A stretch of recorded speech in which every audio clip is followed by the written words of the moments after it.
Well, this is very, very different. I've been with Tommy for about 1.5 years now. We've gone to lots of protests. We've been to universities. We've been around the UK. But something very different has happened, and that's that people are now absolutely furious about this. There's a electricity almost in the air of people who have completely had enough of all of it.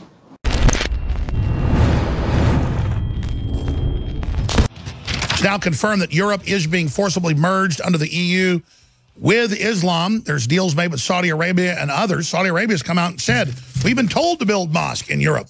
We've been told to do this. It's what the Catholic Church wants. It's what the new Pope wants. They want abortion. Ireland just legalized abortion. It'll be a sacrament soon. Well, Caolan Robertson has been there when this happened to Tommy. He's been covering the live events as they scaled the gates there at 10 Downing Street, almost total news blackout. Now they're at Speaker's Corner. He just got back to his place after all of this. They're in London. And if you just joined us on all those radio and TV stations out there, I think it's better if Caolan describes to you, just in a snapshot, who Tommy is. Most people know, now they do. And then the order that the press, thousands of different comments online taken down, hundreds of mainstream news articles from BBC to Sky Television just deleted the articles and said, we've been given a D notice. So again, England is not as free as folks think. Certainly not if you are actually someone from there. So thank you for coming on. You're at Caolan Rob on Twitter. And, of course, also are the main contributor with the work and the great work we see there at TommyRobinsonOnline.com. So thank you for coming on with us, sir.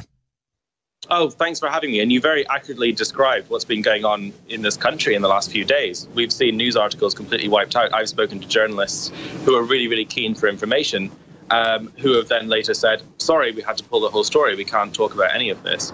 And it's very, very, very, very worrying. There were even journalists, I mean, there's lots of technicalities about what I can and can't talk about. I was in the courtroom when all of this happened. Obviously, there's a reporting restriction. But, you know, when the judge even said that there's a reporting restriction, they closed the books. They wouldn't report on it after that. And it's a very, very, very bizarre situation. Usually reporting restrictions like this are only placed in very, very extreme cases, very, very high-profile cases. And there's not really any reasoning for them to do this in this particular scenario, other than so that people don't know that they've done something wrong. Thank God that you guys are reporting it. Thank God Infowar is making a deal out of it. And I think Fox News have just spoken about it. And that information is going to the UK. Thousands and thousands, tens of thousands of people have been rioting and protesting about this now. They've all been talking about it in the streets. And that information is getting to the general public, despite their attempts to stop it. And so hopefully the ball will just keep rolling and more people will look to the US to find out information about this. But in this country, the situation, how it feels, going to pick up a copy of the local newspaper, going to look on any articles, there's a complete blackout. We can't see anything. The only people talking about it are people on Twitter. It's actually very strange. You know, it's a massive news story and it's completely unreported. It's the feeling in this country right now is absolutely bizarre. It's intensified the mistrust in the media. People are furious. I actually met someone today who is from the left, who works for a very left-wing, very well-known media outlet. And they said they've never seen anger like this before. They said it's actually very, very worrying where this could go. If something happens to Tommy in prison, sorry, I'm just in the middle of London. No, I understand you weren't able to get back to your house, and so you just got out of the a vehicle and are talking to us on the side of the road. It sounds great. We totally understand. Again, we're talking the main camera person, the main right-hand guy. Tommy Robinson is with us right now. Caolan Robertson is here with us. And we're talking about an iron curtain of censorship that's taking place and multiple levels of a total power grab with political correctness, where they arrest police chiefs that talk about Muslim rapes in Sweden, where the Stasi has been reactivated and works for Facebook. You can't make this up. To arrest people that criticize Islam. Twitter and Facebook help the government of Pakistan find people that are atheists. They call it blasphemy, and they are executed. So you have to understand, Twitter, Facebook, and YouTube, Google, especially Apple, they're already working with the communist Chinese, rounding up the Christians and Buddhists. They're already working, helping the Arab Spring throw gays off buildings. The West funded that. The elites are allied with Islam because there's 1.8 million of them. The West is dying. And the decision hasn't been made to rehabilitate the Muslims and bring them into the West. I don't care if they got brown skin, a bunch of them. But their culture is pure, absolute evil, many of them. The biggest threat to a Muslim is other Muslims, as you know, Caolan. So get into, I understand this Iron Curtain of tyranny. He simply reported that they were having, as you know, huge trials on the child kidnapping rings that he had first exposed and been put in prison for. They give him a sentence for that. Then he's given 13 months commuted. He simply goes and covers they're having a trial. Nothing about the details of the trial, just that there is a trial. That's totally normal under jurisprudence, English common law, Magna Carta, Bill of Rights, Constitution, and your own law. Everybody knows that. They take him to jail for that, and then they order everyone not to talk about it, period, and denotice hundreds of publications. As you said, talking to other members of the press, this is unprecedented, and we have seen thousands hit the streets. Describe what you've witnessed, the level of awakening here, that this is beyond the old Soviet Union. Well, this is very, very different. I've been with Tommy for about 1.5 years now. We've gone to lots of protests. We've been to universities. We've been around the UK. But something very different has happened, and that's that people are now absolutely furious about this. There's a electricity almost in the air of people who have completely had enough of all of it. You're right about what you said with people being terrified, and the establishment, and our very establishment and our police being terrified about reporting on these grooming gang scandals. We haven't seen press restrictions on any cases with, people like Rolf Harris and all of these big, massive, high-profile cases with white pedophiles and things like that. We have the BBC with helicopters outside their house as soon as there's any accusations. This is completely unprecedented, and people can see straight through it. And you can feel the tension in the air of this country right now. You can cut it with a knife. It's so intense. It's quite scary, actually, seeing where this could go. And obviously, if any harm comes to him, I can predict mass violence across the UK. I can predict towns and cities coming to a standstill. We will not. What's about to happen is a change in a way we have never seen before in this country. Everything is shifting. There are journalists and there are mainstream people. I've met MPs and very, very high-profile people contact me and talk to me and saying that they want to go straight out, guns blazing, and going against this, but they'll probably lose everything. It's torn apart the fabric of the country right now, and everything's sort of fractured. I can't really describe how insane all of this is. I was in an LGBT bar the other day, yesterday, and everybody in there was talking about it. You've got fringe groups on the left, gays and transgender people, everybody shaking our hands and talking about this. It's united everybody. Who existingly would have been on the far left. It's very strange. Because the general public, whether you're liberal, conservative, black, white, whatever, you're against pedophilia, even the average Muslim. But you've got this strand of Islam that does it, sex traffic going on, blacks being sold in cages in Libya, all this, and now we're finding out it's there. And as you said, they find a dead girl at Jimmy Savelle's place. It's national news. It should be. You've got helicopters at the Royal Palace when they find a dead kid buried in the backyard. But now suddenly there's a total blackout on these grooming gangs because, well, don't we know, it came out, what, a month ago before they did a blackout, that it turns out the major police and other social worker leaders were using the Muslims in many of these cases. Don't say which ones. I know you can't. Even though it's in the news there, you'll be arrested. Think about that, folks. They have the Muslims like Renfield, some let the Muslims off the hook here, are delivering it to the pedo British elites.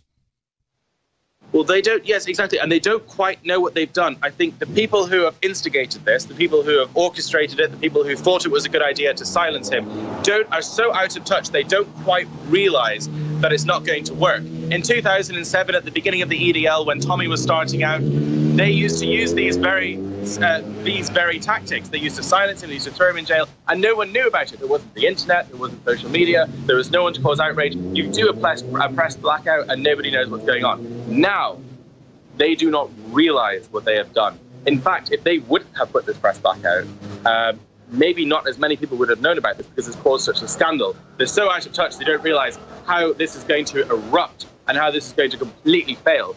This is, it's unprecedented. So it's fair to say, I think you can mark this point as the beginning of the real explosion, the pushback against what's happening. They've jumped the metaphorical shark here by folks know that these massive grooming scandals are happening in every city. They know Muslims and pedos are above the law, and folks are angry across the board. Oh, yes, of course they do. I mean, a lot of people in this country, millions of people have known this is going on for ages. This is why we had Brexit. This is why in America you had Trump. We knew that the establishment was covering up cases since Hillsborough, and since before then. It's been proven. Caolan Robertson, you're a hero as well with Tommy, the Antifa attacking you guys. Stay there. Back in 2 minutes. We're going to do a few more segments with you. Amazing. TommyRobinsonOnline.com. Go there, make donations. We've also made big donations. I did 20 grand a few months ago. That's why I need you to buy the products at InfoWarsStore.com. I get the treat of having George Soros and Hillary come after me. But quite frankly, that is a treat because it means I'm doing something. I'm a man. I don't like to go through these tribulations, but it's got to be done. I look at Tommy Robinson and how they tried to kill him with bleach in prison and all he went through and losing his house and his tanning salon just because he saw kids being run out of a kebab shop next door. And it actually makes me get tears in my eyes that he hadn't gotten more support. But I think they went over the line because it was Tommy that first exposed it. Tommy that went to prison twice for it. Tommy that didn't even break their fake rule. And now saying no one can report on him disappearing. That is beyond the stuff we hear about in old Russia. Short segment here, another segment coming up, then Roger Stone. But Caolan Robertson, I'm not kissing your butt here. It's true. When you guys get attacked by Antifa, when the police stand down, the things you do for free speech worldwide, the examples you and what Judy Brown, or is it Julie Brown? I don't have a teleprompter. What you guys are doing is historic. Thank you so much. It's really kind to hear things like that. I mean, there are people who go to war and who join the military and have their limbs blown off and things like that, and I find that far more incredible than anything that we would be doing, in terms of fear and things like that. And I don't see how more people aren't doing it. This is what I find really interesting. I don't see how more people wouldn't risk a cushy job or something like that to go out and speak out against this and to go and join this. But let me say something on that. They've got studies in Europe, UK, and here. And I'm not taking away with Memorial Day coming up to charging a machine gun nest and dying, but you're trained, you're in a group, it's a mission, you're empowered. When you're going against the media, the establishment, and all of it, and social constructs, saying no, they found in studies, is harder than charging machine gun nest. It's rarer than that when the whole social structure is against you. When the social structure says charge the machine gun nest, then get people to do it. You see what I'm saying? Well, I slightly, something just, there's lots of cars, there's lots of things going on. I can't really hear what you're saying, but sort of. I think you're talking about... moral courage sometimes is harder than physical courage. Yes, it's very, very true. I think this whole thing is just basically a representation about a massive gap between people who have had things far too well for far too long and people who have basically been running the country, the working people of this country, people like Tommy. And this huge gap of representation between them is what's caused such a major resentment and what's caused such a relaxed, mentality that's sort of allowed all of this to happen. So it's quite hard to hear you because of all this chaos. But you're doing a great job. Keep going. Yeah, well, this is what we're talking about. I got to know Tommy very well. I came from the left. I came from a very high-paying job. My partner was in the BBC, and we moved from that after we met Tommy and went for lunch and became really good friends with him. He told us about the EDL. He told us about the police corruption. He told us about every single time systematically that the police arrested him, raided his house with his wife and children, tried to scare him, intimidate him, tried to throw him under the bus and tried to silence him. And we said, and this is very interesting, we said that this would never happen again in the day of the internet. This would never, ever happen again when information could be freely shared and people would be able to galvanize. And that's what's so terrifying about this case, is because they've done it again and they've almost succeeded, because they've managed to create a media blackout. And what's scary about this right now is that most of the people that I've been talking to, the feeling in the country, the people who know about this case, can't confirm it. They don't really know if he's actually in prison. They kind of know that he's been arrested. They kind of know that maybe it's kind of problematic and maybe he's been taken away, but they can't read any factual report to prove it's happened. And doesn't the establishment get that when you grab somebody who's a hero and then won't even let people know if he's in jail or prison when he is, that is the essence of secret police and confirms the 1984 Orwellville has now finally come to London? Western Europe has already banned free speech, and an iron curtain of censorship is descending down over the UK. They're set to pass rules, not a law, that if you criticize Islam or gays, you'll get 6 months in prison. We know we're only about a year or two behind what's happening in the UK. CNN and many others are calling for Infowars to be shut down, taken off the web. Slate magazine has a professor and others saying, go beyond censorship, brainwash young people against Infowars, psychologically inoculate them with lies so they don't actually hear what we have to say. We are the most hated news source in the world by globalists. It is so critical that you go to Infowars.com/newsletter and sign up for the free newsletter so we can be in contact with you and so the censors can't bully their way in and block us being able to engage in free, open dialogue as a society. That is critical to this fight. We will prevail if you take action, and I know you will. The judge did two things. When we were reporting outside, I can talk about this actually. He looked through the window of the top building and was staring down at us, and he was sort of smearing, and I think that's when he was smirking. I don't think that happened in the courtroom, but he was smirking and looking yeah, somebody, I saw that on Twitter. I was trying to find it earlier. If you go to Real I Alex saw that Jones, happening. And you know what else I can say? I haven't mentioned this. About 5 minutes before the judge looked through that window at us, the defendant, the rape gangs, were doing this and pointing at us and doing death threats to us on the street from the same window that the judge was smirking at us through 5 minutes before. I haven't reported this yet. And they were making death threats at us. And we reported it to the police right as it happened. We said, there are people in that room, in this courtroom, who are making death threats at us and doing these sort of signals. And what are you going to do about it? If we did that, what would you do? And the police responded, well, that would be a different situation. 100% true. I think there's actually a video clip of it. I need to go through all this. And then the judge looked through that same video. There's the picture. That's the same window that the defendants were making death threats through. He's been working with Tommy Robinson for over a year and a half. I've had him on many times. He is on the street in London after huge protest all over the city. Almost total news blackout, an order to not cover that he's in prison. The average Brits are everywhere. He says even liberals, you name it, if you just joined us, are saying, where's Tommy? Is he really in prison? Because the media won't report. He is in prison. He's talked to him in prison. He can talk about that, but not why he's in prison. But I'm in the U.S., I can tell you. Fox News talked to the lawyer, talked to others on condition of anonymity. And they admit in the Fox News article on Infowars.com, we've got even more backstory, but Fox is confirming this, that they've told thousands of journalist groups you'll be put in jail too if you talk about Tommy being arrested, period. Now, that has finally gotten people to click out of where they're at. Tommy Robinson, the activist that first exposed the giant child kidnapping rings with the Muslims, who was put in prison for it. It's now all over the news. They're confirmed, but they've now put him in jail for it. This is unbelievable. So, Caolan Robertson, you're on fire. In the 8 minutes we have, lay out what you can say about Tommy. You're his contact, what he's saying, how he's doing, what you witnessed, where this is going, the huge awakening you've witnessed. Okay, well, we obviously arrived in Leeds to cover a grooming scandal of 29 men who had groomed hundreds of women. There was no evidence of any reporting restriction on it. We read out simply facts from a reputable, credible newspaper. We read out the allegations. We used the word alleged. There was nothing unlawful at all. We had done all the research beforehand, all of it. It wasn't a contempt of court thing. We weren't releasing information about the case that could jeopardize it or that wasn't already publicly available in the local newspaper. So we just decided to go out there and read out those charges and video the people who were the defendants who were going in. Those people have already had videos taken of them and already had pictures taken of them, so we weren't releasing anything new. The police immediately arrived, 9 of them, walked outside a car, arrested him, took him to a prison, told us that it was for breach of the peace. Very strange, given that it's one man with a phone. We went to the prison cell where he was being kept at. They said he's been released. He's not here anymore. And then we found out that he's being taken to the court.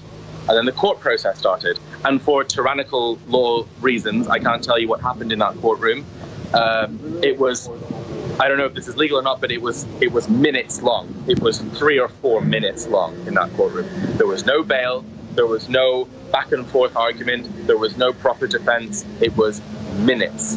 And then he was taken away, gone, straight to prison. No chance of bail, no chance of leaving. That's it, blackout. And then the press couldn't talk about it. The journalists who were in that room closed their notepads as soon as they realized there was a press restriction, and they went home and they didn't talk about it. And that was it. And they thought it was silenced.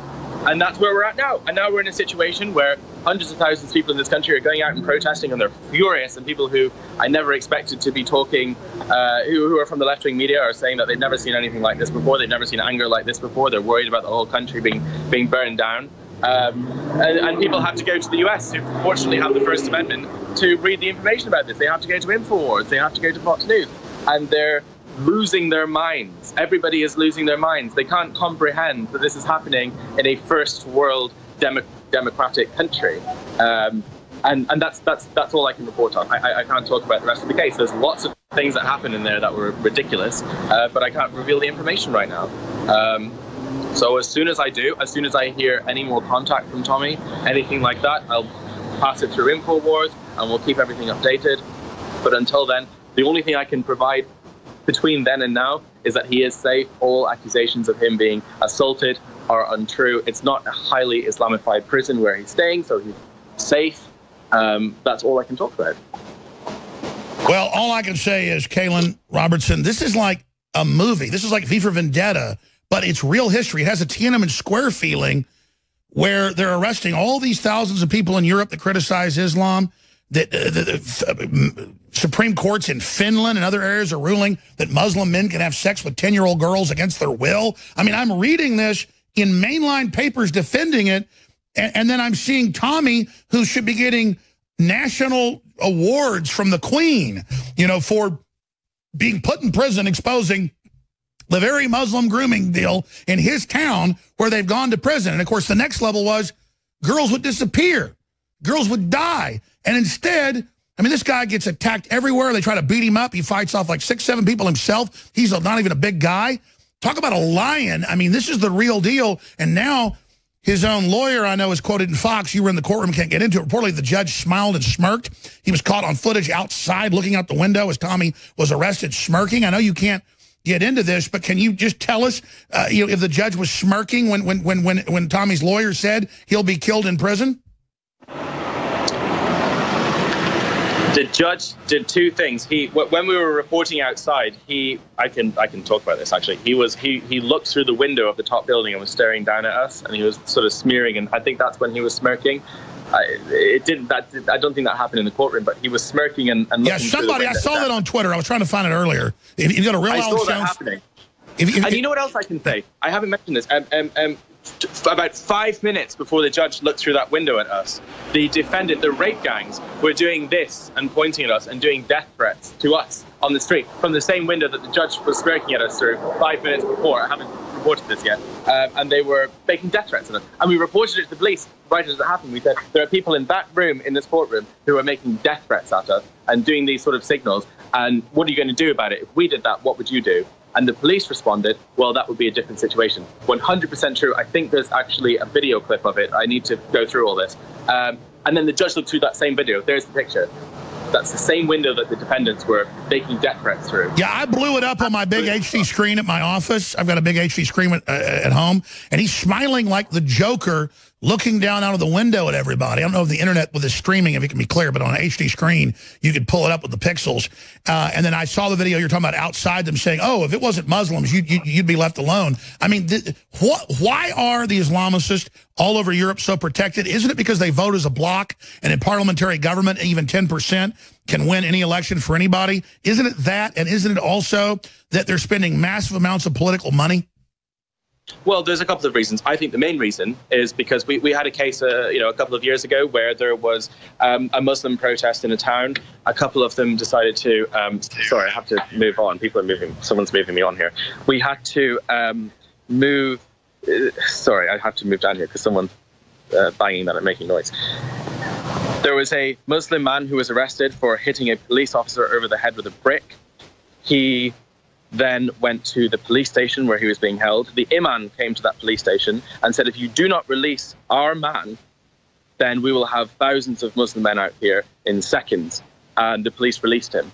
And what the problem is that the Muslim population of this country are far more ready to riot and to cause mayhem and to cause massive disruption, and they have the support of the media and they have the support of the politicians, and whatever they do basically controls the narrative and controls the actions of the police. So they're absolutely terrified of saying anything wrong or doing anything wrong to them, We've seen it as evidence. We've seen it ourselves. I've had ex and current police officers tell me in this country, even recently, privately, that they know this is happening, can't release their information. And that's why they're terrified of doing any wrongdo to the Muslim population. And that's why we don't see press restrictions on the other side. We don't see press restrictions for Rolf, someone like Rolf Harris, even though these people got found guilty and things like that. But in the pre-trials, we didn't see any press restrictions like that. And that's why they're so much more protected than Tommy, because the police know that the government, the politicians,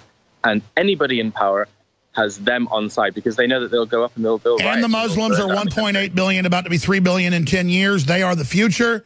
And so they are the new God, and they will riot, and they will kill, and they will attack. And the Brits are all polite and nice. Yes, sir, yes, sir, yes, sir. But finally, we see that fire waking up, what we saw yesterday.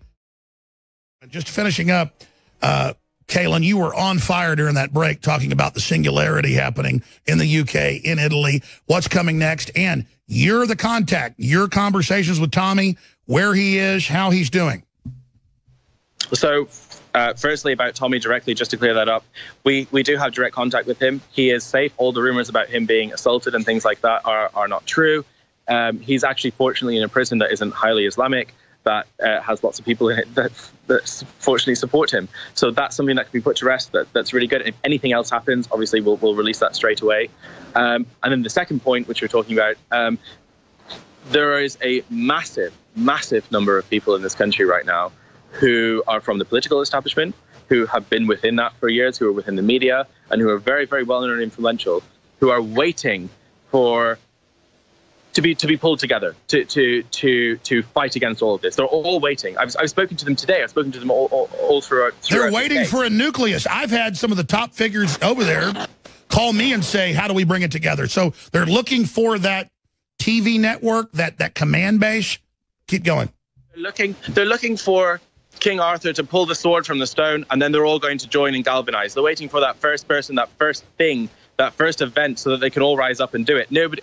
Unfortunately, in Britain, everyone's a little bit complacent. Everyone's a little bit to the side, so no one really wants to be the first. I don't think it's that. I mean, I think more of it, you live there, you know better than I, but I've been there many times. I think it's more of not trying to be arrogant or grandstanding, but I think even though organizationally the stone hasn't been pulled, the sword hasn't been pulled, don't you think Tommy, with this event, them coming after him this way, has pulled the sword?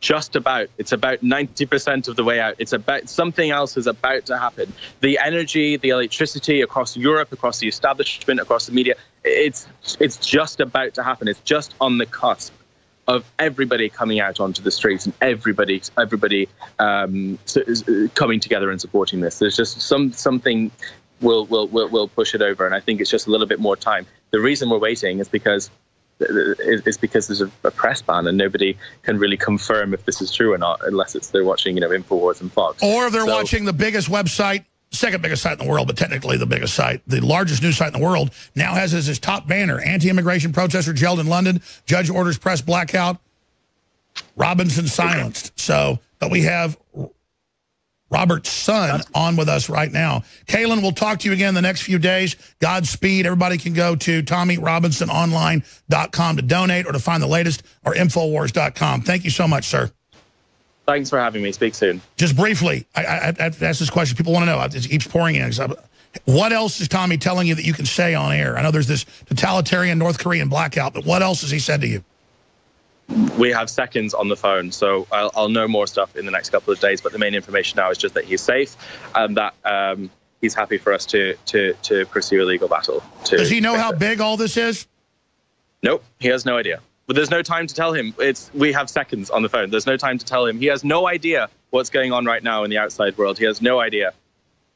That's right. I read when you go into UK prison, you don't get to talk to family for 8 days, and that you're only allowed 30-second phone calls. I actually went to look at Wikipedia. Is that accurate? Well, it depends on the prison. Some of them are very cushy. Some of them you're allowed phones and internet, but this one isn't, obviously. So he won't have access. Caolan, thank you so much. Thanks. Speak soon. Wow. I am totally blown away, and thank God Drudge Report cares about this. Thank God Fox News at least has an article or two.